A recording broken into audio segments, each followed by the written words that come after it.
Sistem ekskresi adalah proses pengeluaran zat-zat sisa metabolisme yang sudah tidak digunakan lagi oleh tubuh. Zat ini dapat berupa karbon dioksida, urin, urea, keringat, dan senyawa-senyawa lain yang bersifat toksik atau racun.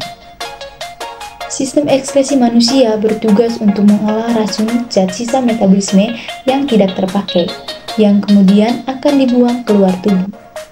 Jika racun dan zat sisa metabolisme dibiarkan menumpuk di dalam tubuh, maka berpotensi menyebabkan gangguan kesehatan. Yang pertama adalah sistem ekskresi ginjal. Sistem ekskresi yang satu ini terletak di belakang rongga perut, tepatnya di kanan dan kiri tulang belakang. Letak ginjal kanan lebih rendah dari ginjal kiri karena memberi ruang untuk hati. Bentuk ginjal sekilas mirip dengan kacang merah, tapi dengan ukuran yang jauh lebih besar.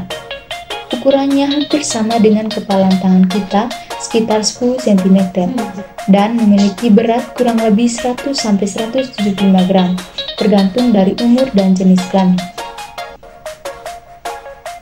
Dalam sistem ekskresi tubuh, ginjal berfungsi menyaring zat-zat sisa metabolisme dalam darah, terutama dari hati. Ginjal juga berfungsi mengolah zat-zat beracun tersebut menjadi cairan bernama urin. Urin ini kemudian akan disalurkan melalui ureter ke kandung kemih dan akan dikeluarkan melalui ureter. Selain itu, ginjal juga berfungsi untuk membuang gula darah yang melebihi kadar normal dan mengatur keseimbangan kadar garam, asam, dan basa dalam tubuh kita. Yang kedua adalah sistem ekskresi kulit. Selain melalui ginjal, sampah metabolisme juga dikeluarkan melalui kulit. Kulit berfungsi sebagai sistem ekskresi karena mampu mengeluarkan cairan berupa keringat. Keringat ini dikeluarkan oleh kulit melalui kelenjar keringat atau glandula sudorifera yang terletak di lapisan dermis kulit. Kelenjar keringat akan mengeluarkan 5-10% cairan dari seluruh sisa metabolisme tubuh.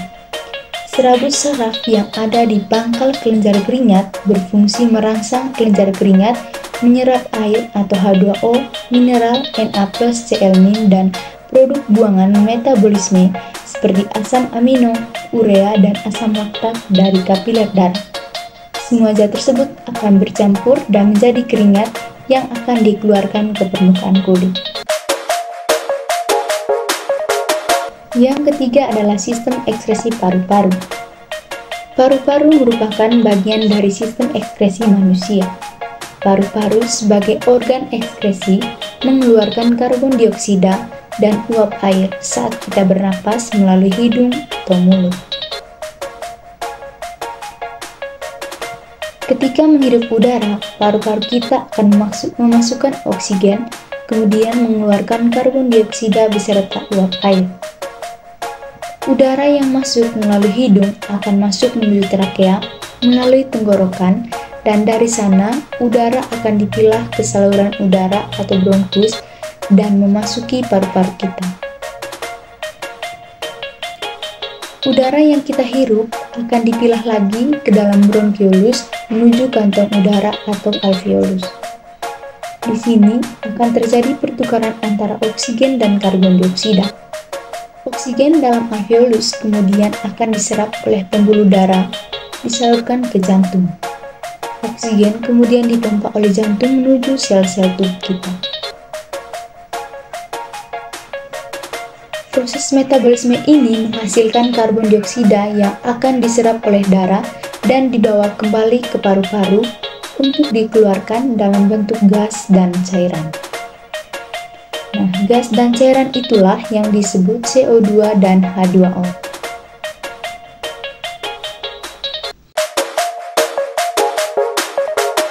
Yang keempat adalah sistem ekskresi hati.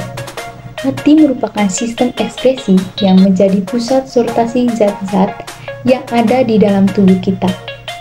Zat yang akan disaring berasal dari sistem pencernaan. Sistem ekskresi hati ini berfungsi memilah zat-zat mana saja yang masih berguna bagi tubuh dan yang harus dibuang dan harus diolah lagi. Saat menemukan zat beracun, hati akan mengubahnya menjadi zat yang lebih aman. Contohnya, saat mengonsumsi makanan berprotein, zat protein bakal dicerna menjadi asam amino. Asam amino dibutuhkan untuk memperbaiki sel pada tubuh.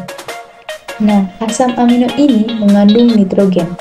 Jadi, ketika asam amino sudah terserap tubuh, nitrogen yang terkandung akan terlepas. Nah, sistem ekskresi hati ini akan memisahkan nitrogen dari asam amino yang kemudian bergabung dengan zat lain. Nitrogen kemudian diubah menjadi NH3 bersama amonia yang diubah lagi menjadi urea. Nah, zat urea ini kemudian masuk ke ginjal untuk kemudian dibuang bersama urin. Adapun beberapa gangguan yang terjadi pada sistem ekskresi, di antaranya yang pertama adalah sirosis hati. Gangguan pada organ hati atau penyakit liver bisa dialami siapa saja. Adapun tahap akhir dari penyakit hati dalam istilah medis disebut sebagai sirosis hati. Sirosis terjadi saat cedera hati meninggalkan jaringan parut yang membuat hati tidak bisa bekerja normal. Ini bisa disebabkan oleh konsumsi alkohol berlebihan, infeksi virus, atau efek obat-obatan. Yang kedua adalah pneumonia. Pneumonia atau seringkali disebut paru-paru basah terjadi akibat infeksi bakteri, virus, atau jamur. Penyakit ini menyebabkan peradangan dan pembengkakan pada kantong udara atau alveolus. Gangguan pada sistem ekskresi ini menyerang alveolus yang berperan penting dalam proses pertukaran gas oksigen atau O2 dan karbon dioksida atau CO2. Yang ketiga adalah batu ginjal. Penyebab gagal ginjal, salah satu gangguan sistem ekskresi yang umum menyerang ginjal yakni adalah batu ginjal. Penyakit ini disebabkan oleh pembentukan endapan keras dari mineral dan garam di dalam ginjal. Kelebihan asupan kalsium, kadar asam urat tinggi, infeksi, hingga faktor genetik dapat meningkatkan risiko munculnya batu dalam ginjal kita. Yang terakhir adalah biang keringat. Miliaria atau lebih dikenal sebagai biang keringat terjadi saat keringat, sel kulit mati atau bakteri terperangkap di bawah lapisan kulit. Gangguan pada sistem ekskresi kulit ini menimbulkan lenting merah kecil, gatal-gatal, dan perih pada kulit.